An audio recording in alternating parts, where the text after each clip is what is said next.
Hello and welcome to Talking Points. I'm Dave Kelly, Director of Advanced Media Production at Cal State Long Beach. Today we're going to talk about the health benefits associated with Tai Chi exercise activity. My guest today is Dr. Daniel Hoover. Dr. Hoover is a doctor of chiropractic medicine, a licensed acupuncturist, and the founder of SOHMA Integrative Health Center. Welcome, Daniel, and thank you for joining us on Talking Points. Thank you. Well, people that are regular viewers of our channel have seen you before because you do host a program that involves instructional Tai Chi lessons. And most people, if they haven't seen your show, have actually seen people exercising in the parks and performing or practicing Tai Chi. So let's start with an overview of Tai Chi. What does the term Tai Chi actually mean in English, and what are the origins of Tai Chi? So Tai Chi means supreme ultimate. You could think of the supreme ultimate force in the universe. Some refer to spiritual deity or the Tao, the way, cosmic forces, if you will. And Tai Chi is different than Qi, which is the energy that animates all life that we work with in acupuncture. The origins date back hundreds of years in China. There's some dispute about who is actually the founder. I'm not going to get into that, but what the founders did was they observed the forces in nature, the cosmic forces, and they found a way to bring harmony with natures in the universe and bring it into a martial art. Okay, and that's interesting because when people see Tai Chi, the casual viewer who might be driving by a park and watching people exercising and practicing Tai Chi, the first impression they have is, well, that looks like martial arts in slow motion. So let's talk about that for a moment. How does Tai Chi, it resembles, again, slow motion karate or taekwondo or one of the fighting martial arts. How does it resemble that? How are they similar and how are they different? So that's a great observation. They are both martial arts for self-defense and fighting. And the karate and taekwondo fall into a category of external martial arts, which rely on the athleticism, the power, strength, agility, and flexibility of the martial artist. Whereas with Tai Chi, it's in a category of internal martial art, which relies more on internal cultivation of Qi, proper biomechanics, and increasing the sensitivity of the martial artist so that it doesn't matter how fast or powerful the opponent is who does external martial arts, their ability in Tai Chi to listen and be sensitive, they can use the force of the martial artist who uses power and strength. I will say, though, I think both are great, and if you can study an external and internal martial art, it's a powerful advantage. So when people are making that observation that Tai Chi looks like martial arts in slow motion, that's actually pretty close to the truth. It absolutely is a martial art. Okay, so let's talk about different styles of Tai Chi. The two main ones that we want to talk about today are the Yang style and the Chen style. Which style do you perform and what are the differences between the two? So I primarily practice Yang style, and it has larger circular movements that are continuous and slow. And the Yang style actually came from the Chen style, and their family name. So the Master Chen is a style that's known for slow movements that become sudden, quick, and powerful explosive movements. And I like the Yang style because it still maintains the martial arts applications and anyone can practice it. And it's now becoming the most popular form of Tai Chi practiced worldwide. And so that tells me that the Chen style is something that involves slow movement and then all of a sudden very rapid movement. You got it. So that you are able to take your opponent by surprise. That was great. That move was awesome. That's it. Yes. Okay. And as you said, with the Yang style that you're involved with, we're not interested in fighting per se with that. We're just interested in the flow and the movement and the exercise and all of the benefits that we derive from the movement itself. Yeah, typically that's what brings people to Tai Chi because the slow movements, it's healthy, it's relaxing, but inside you've got those moves if you want, like you just demonstrated. All right, well, let's talk about age groups because many times, particularly in the past, we've seen Tai Chi being very popular with the older generation. People above 50, 60, 70, even above 80 will be participating in Tai Chi. But lately we're seeing a real uptick in interest in Tai Chi by the millennials. In fact, CNN did a segment on one of their newscasts about millennials being involved in Tai Chi, and you were the instructor in that particular segment. And so let's talk about the different age groups and why they're attracted to Tai Chi. Why are older people attracted to Tai Chi? What do they get out of it? And then when you answer that, then pick up the question in terms of why are millennials also interested in Tai Chi? So with older adults, aging adults, it's difficult to find an exercise that gives many health benefits and is safe. There's a lot of risks of falling, injury, and the bones become more fragile. The density of the bones over time, they become more porous. So it's important for older adults to do a weight-bearing exercise. Tai Chi is a weight-bearing exercise that strengthens the bones, increases balance, and provides a lot of the other health benefits like aerobic exercise for older adults, and it's safe.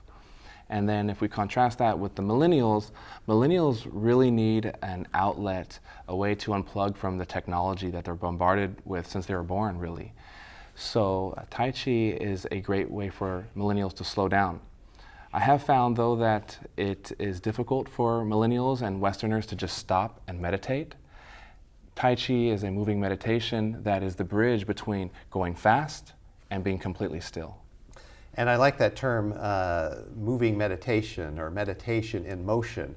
There's a new twist on that now, and it's the phrase has now been upgraded to state that it's actually medication in motion because of the medicinal properties or the replacement of medicines that we can derive from practicing Tai Chi. So how did we go from meditation in motion to medication in motion? I think that the meditation in motion got a lot of popularity with Tai Chi. People are doing it more, and then we also noticed there's all these health benefits. And what we found, and why it's being called a medication in motion, is that there are a lot of health markers that have been shown to do the same thing as many medications people are taking. And Tai Chi was able to perform as well, or even outperform some of the health markers that we're looking for in helping provide better health, creating solutions for better health. Well, if we look at specific kinds of diseases, I think you started to mention those. We have things like arthritis, we have back pain, we have COPD, which is a cardiopulmonary issue. And if we look at a range of things that people are suffering where they have to take maintenance medication, can Tai Chi actually help reduce the level of medication that people have to take? And can it even eliminate it in some cases? That's a great question. I would say that Tai Chi absolutely can help with certain symptoms that are currently being prescribed for it can definitely help reduce the medications. But we have to be careful because Tai Chi alone is not enough to get somebody off a medication. So I've actually seen in my clinic patients and students who began practicing Tai Chi were able to reduce their medications, but those who were able to completely get off their medications didn't only practice Tai Chi. They were also getting chiropractic, acupuncture, herbs, and we were working with their prescribing doctor who gave them the medications in the first place to reduce and or eliminate those medications.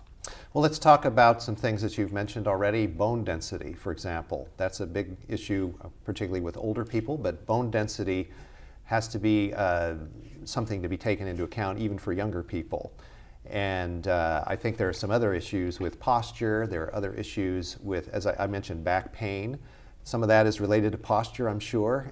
Also, when we talk about things like the core strength, we hear a lot about core and how that's important to strengthen that core. Does Tai Chi address all of those? It does, but not as well as some other exercises like resistance training.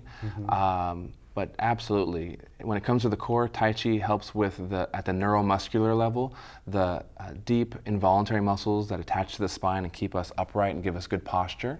So an example would be if you only did resistance training and got a great set of abs, you still might be prone to low back pain and have horrible posture.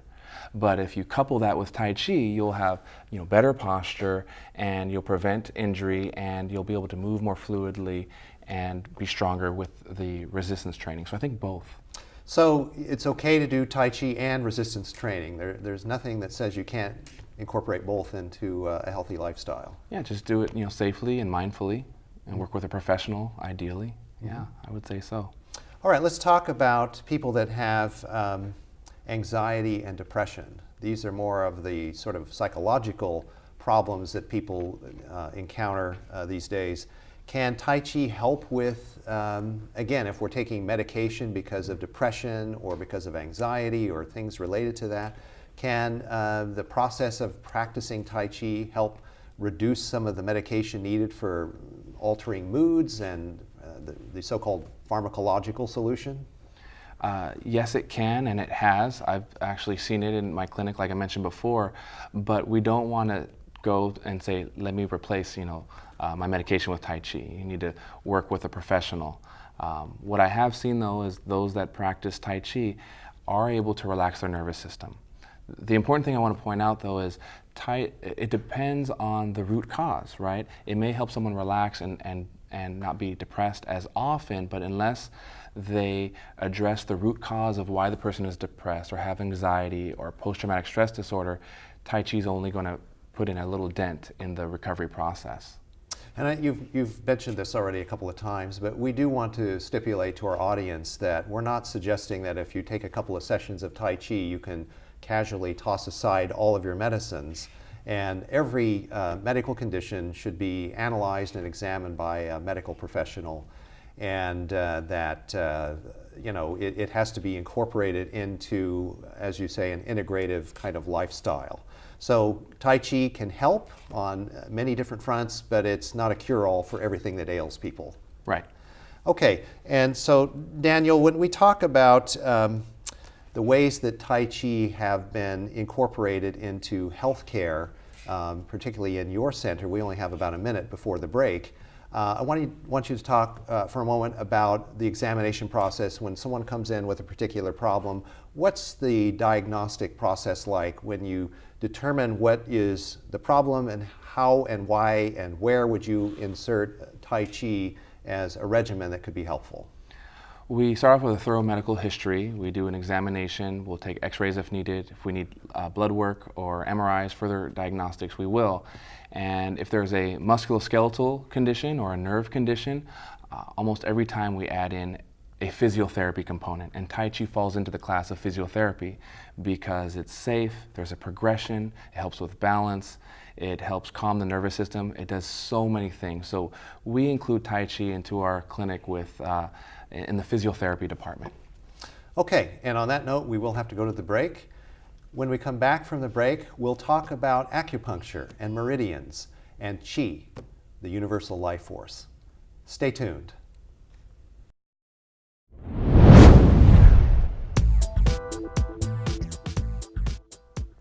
Get involved. Become a leader in the well-being of our nation, actively lending your voice and energy to promote wellness. Be the voice for public education and health education in schools, community organizations, hospitals, and clinics. You can become part of this exciting field with a degree from Cal State Long Beach.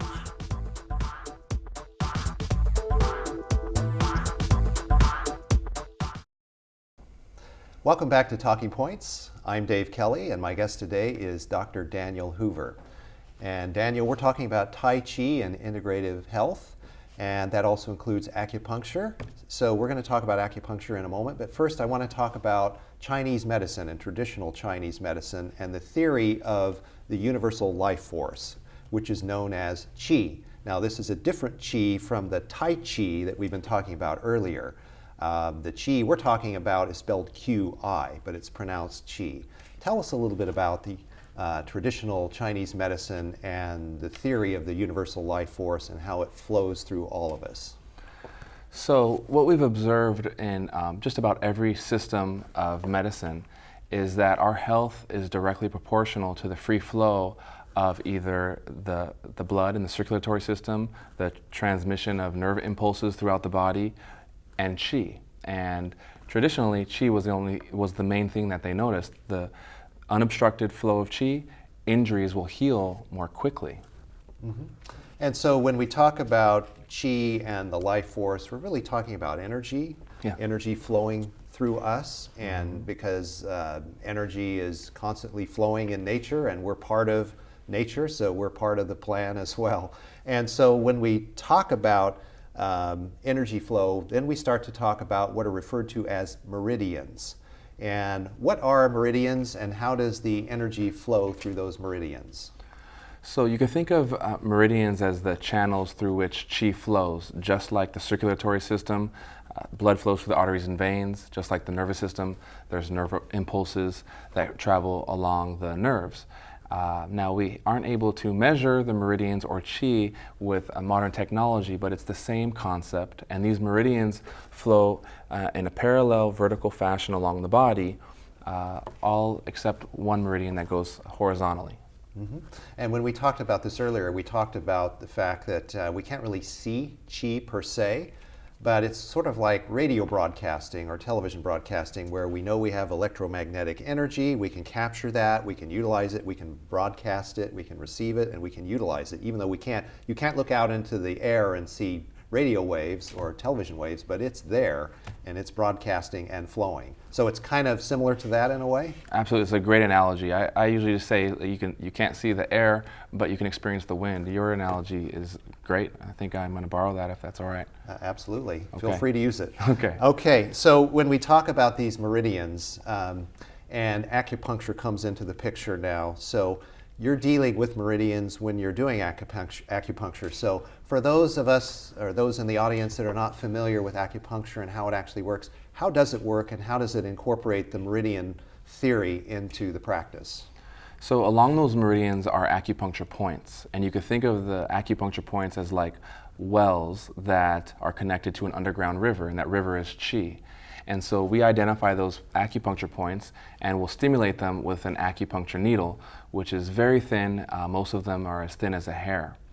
And a way you can understand it is, think of an injury as like a traffic jam at a construction site, and you need to get waste out and new materials in.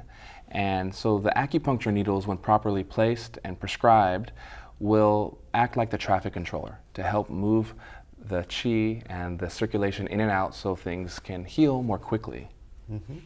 And when people come to you for acupuncture treatments, what are the most appropriate kinds of illnesses where acupuncture would really help?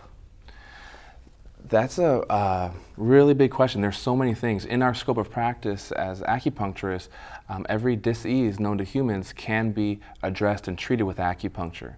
Now, it doesn't mean that acupuncture will cure them, but it can help. Mm-hmm. And what we found is that there's always degrees of better in any condition. Mm-hmm. Some of the most popular things people come in for acupuncture would be headaches, irregular menstrual cycles, fertility, mm-hmm. pain.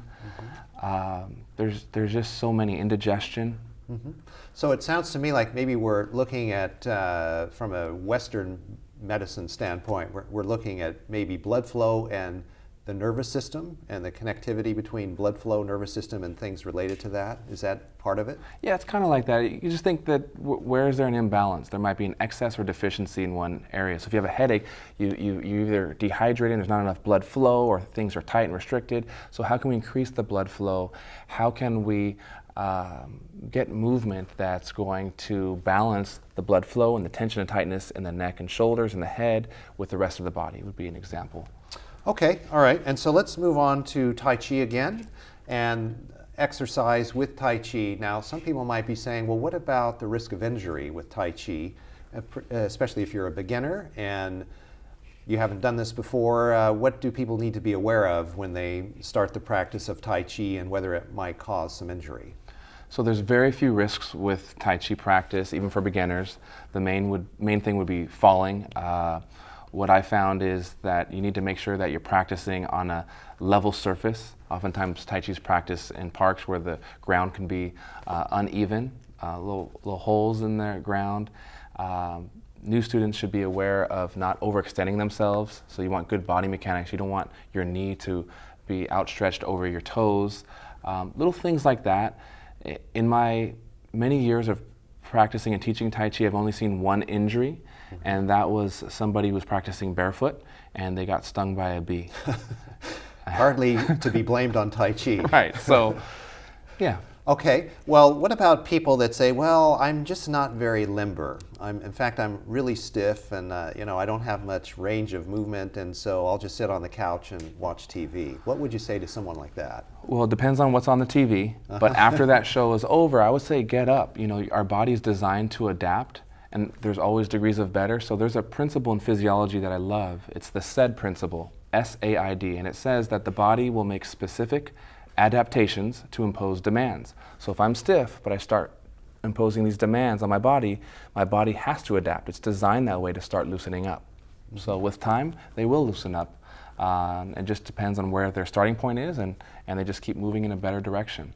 Do you incorporate stretching into some of your exercises? Yes, we always start our classes with a warm-up that involves ballistic stretching, where they're moving, you're kind of moving and stretching.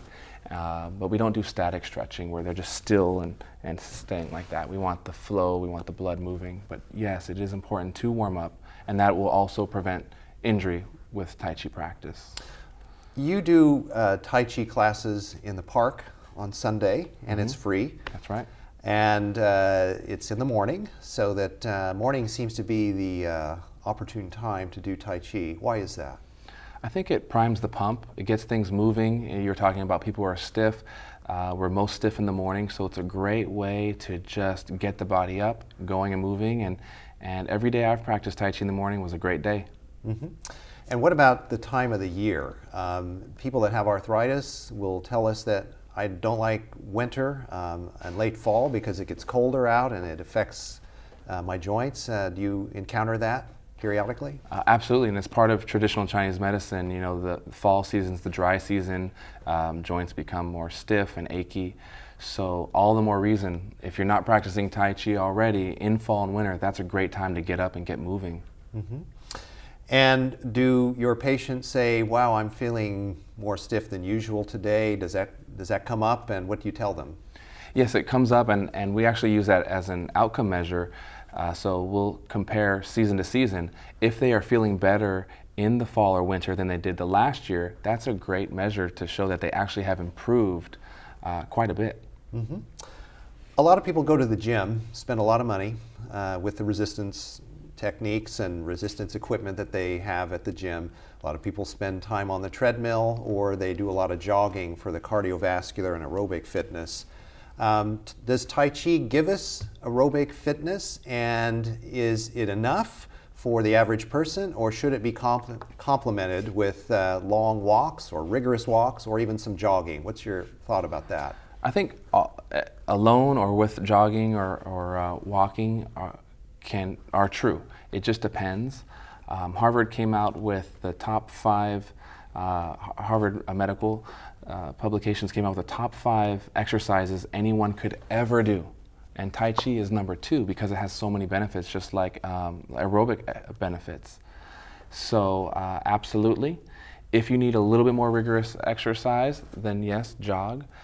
The benefit of Tai Chi, though, I want to point out is it does improve aerobic exercise without being an aerobic stressor. So you aren't feeling strained after practice, but you get all the benefits. Mm-hmm. So I guess it depends on the individual and their particular condition. If they want to do the jogging, great. If they are not able or don't feel they need to do the jogging, that's okay too. Yes. Okay, well, let's talk about diet, because anyone that wants to live a healthier lifestyle is going to have to address the issues involved with diet. And what is your perspective on this in terms of guiding people toward food and diet in general? Well, diet is a very important component. So we were talking about exercise with Tai Chi, and we often hear diet and exercise. So on the diet, nutritional side of things, I do address it. I think first take an inventory of what you're eating. How congruent are we with what we know we ought to be eating and what we're actually eating? That's a great starting point.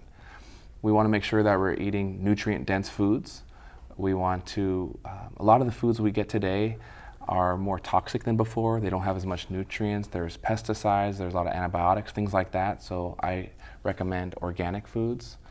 Plant-based diet has been shown to be very helpful. It doesn't mean that people need to completely eliminate meat unless that's in their belief system, but definitely have plants be the majority of the intake, I found has been very helpful for a lot of the patients we work with.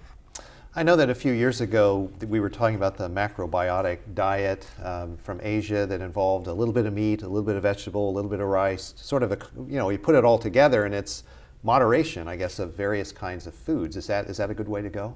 Absolutely. I tell patients it's what you do 5 to 6 days a week that count towards your overall health.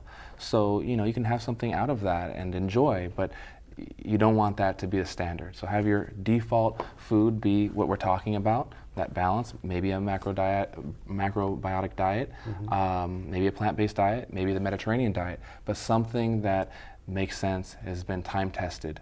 Well, let's talk about supplements, dietary supplements, because for the reasons that you've already mentioned, we don't have the same level of nutrition coming out of our plant sources these days because we're farming every acre now. The intensification of agriculture has required that so that we can feed a hungry world. So do we need dietary supplements? And if so, how should one address that? And we only have about a minute left. All right, I'll do my best. Yes. Yes is the answer. So supplementation is beneficial. We want to be careful that we're not supplementing too much because then you've got expensive urine, as they say. Best thing, as I often say, is seek a professional who can see where you're deficient and maybe where there's excess, because we do suffer a lot of diseases of excess. We're eating a lot of food with empty calories. So there's an art and a science to finding the right supplementation for each person. And I assume it varies with each person. Absolutely. Okay. And the region from which the food is derived because of the depletion in the soil. Okay, well, unfortunately, we've run out of time, but I want to thank you for being here today. Thank you for having me. And thank you for joining us for this edition of Talking Points. Be sure to join us again soon for another episode. Until then, I'm Dave Kelly. Have a nice day.